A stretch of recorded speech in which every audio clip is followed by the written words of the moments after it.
Coach, thank you so much for joining us on the call today. If you take a minute to tie up the trip to Memphis, please, and we expect to see you back at home Saturday to take on the Bearcats. Well, went up and played a really fine Memphis team. Coach Mike had his team very well prepared. They did a great job in all three phases. Offensively, they've got, they really beat us both sides of the line of scrimmage, and then they've got some excellent skill kids. I'm sure they are comparable to almost any team in the nation. Their speed on the perimeter, and obviously they got a quarterback who can get him the ball, and so very impressive offensive display, particularly in the first half. And then defensively, they really did a good job of not allowing us to be effective running the football. And we staged a little bit of a comeback there. We missed a deep ball that would have brought us within one score in the latter parts of the game. But, the next thing you know, we fumbled it in the end zone. And now we're down 3 scores instead of 1. But they're a fine team. I was very, very impressed with them.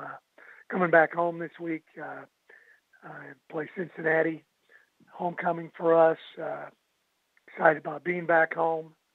Another team that seems to be improving on a weekly basis.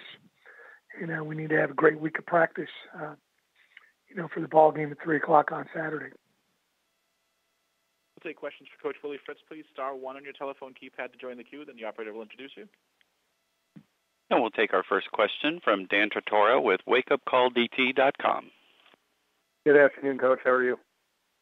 Good. How are you? I'm doing well. To look at the season, the fact that you still have the opportunity to go to a bowl game this year with a few games to go, just what you could say about what positive takeaways you have up to this point with the team. I know you've had some moments like you were just speaking on where you were playing back into a game, but it didn't go in your favor. What can you take away from the team so far? Well, there's been some highs and some lows. Been some close games, and hopefully a learning experience for the staff and the players, and getting a program turned around is not easy duty. You gotta be mentally and physically tough on a daily basis. And for us to be successful where we're at right now, we've got to be on point in all 3 phases. When we do that, we're a pretty good football team. When we don't, we have difficulty winning, just like a lot of teams in America are in the same boat as us. So I've told our guys before, I've been with very few teams where you can just roll the ball out and not play your A game and still have a great chance of winning. So we just got to do a better job of executing our assignments, and we got to do a better job coaching and getting the right guys in the right spots and knowing what they can and can't do. And it's all tied in together. To go off of that, the MO of Tulane, when you say, trying to get the right guys in the right spots that can make the right decisions and whatnot, what are some of the phrases or words that you can use right now to describe what Tulane football is becoming, what you want it to become at this point?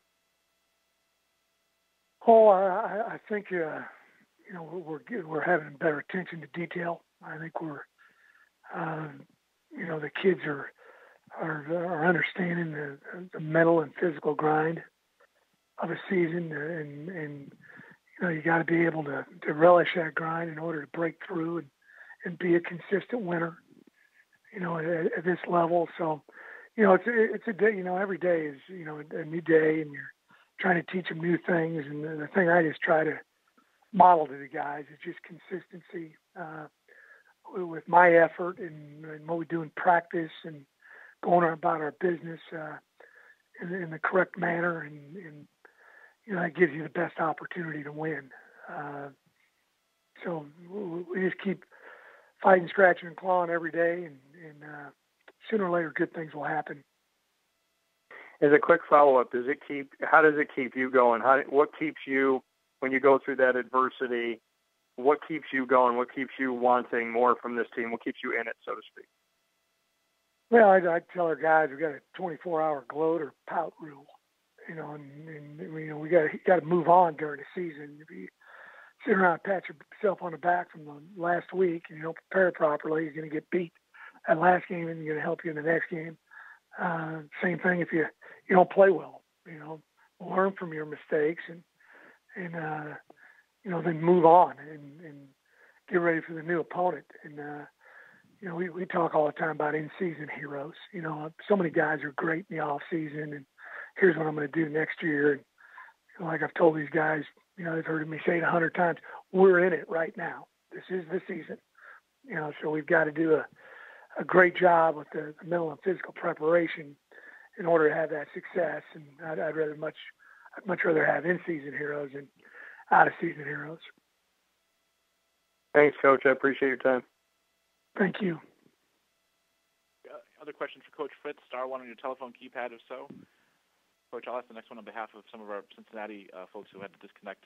But if you could just get your thoughts on Cincinnati specifically, maybe some of the challenges that they present coming in, particularly off a bye week.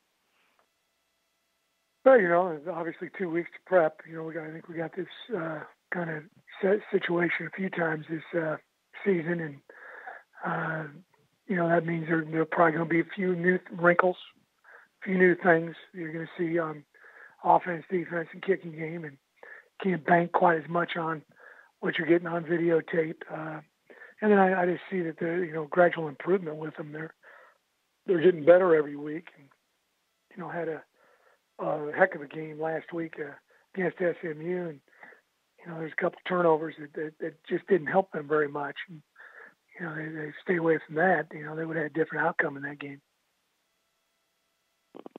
Well, thank you so much for your time today, Coach. Look forward to hearing from you once again next Monday. Thank you.